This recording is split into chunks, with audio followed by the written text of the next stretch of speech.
Allô, allô! Aujourd'hui, je parle d'Ayurveda. Donc, je veux vous aider à trouver une meilleure santé autonome, d'être capable d'être en mesure de s'auto-guérir par de simples gestes, en fait. C'est vraiment mon but. Je m'appelle Marianne Brouillard. Je suis enseignante en yoga. Je donne mes cours via Zoom les mercredis soirs à 19h30. Vous êtes les bienvenus à vous joindre n'importe quand. Vous pouvez m'écrire sous la vidéo. Ça va me faire plaisir de vous répondre. Donc, l'Ayurveda, c'est la médecine indienne sur laquelle est basée beaucoup d'approches pour ce qui est de la compréhension de l'humain en général. Donc, c'est basé sur les éléments de la Terre. Hein. On est issu de la nature, donc on a par ricochet les mêmes forces et faiblesses ou les mêmes opposés, les mêmes pôles pour survivre, pour vivre à même notre planète. Donc, les éléments de la Terre vont être feu, l'air, l'eau et l'éther. L'eau, feu, air, eau, éther, il manque la terre, évidemment. Donc, c'est un peu ce qu'une plante a besoin pour pousser. L'être humain, ce qu'il a besoin, en fait, pour vivre en santé et en harmonie. C'est la même chose. Donc, on a trois doshas, trois constitutions de base. Pitta, Kapha et Vata. Pitta, composé de feu et d'eau.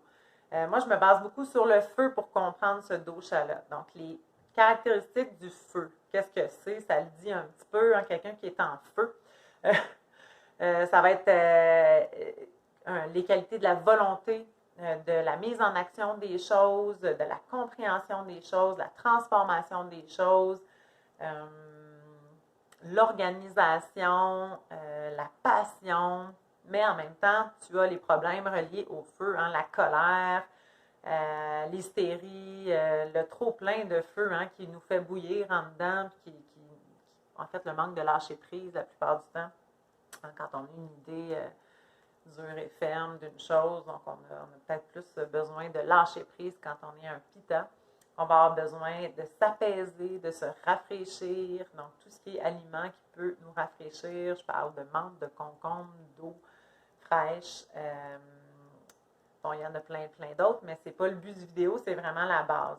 On veut vraiment ouvrir un peu son esprit à c'est quoi ça, l'Ayurveda, et si possible, après avoir écouté ça, aller par soi-même s'informer et trouver ses réponses parce que c'est un sujet passionnant qui mérite vraiment d'être creusé.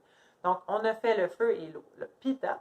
Ensuite, il y a le kapha, la terre et l'eau. Les qualités du kapha vont être la stabilité, l'enracinement, la racine, la bienveillance, l'empathie, la lenteur, donc tout ce qui est enrobant, apaisant, la lourdeur hein, de la terre aussi, donc les aliments un petit peu plus gras, un petit peu plus lourds.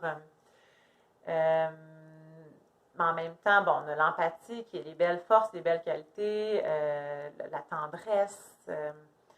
Il y a une facilité à lâcher prise incroyable, le kapha. Mais en même temps, bon, il peut avoir un peu de paresse, il peut avoir un peu trop d'inertie, de paralysie. Donc, le manque de passage à l'action, peut-être, ou aussi un petit peu de fermeture d'esprit. Donc, peut-être qu'on va avoir besoin du vata pour ouvrir l'esprit du kapha. Donc, le vata, lui, l'air et l'éther, l'espace dans lequel on vit.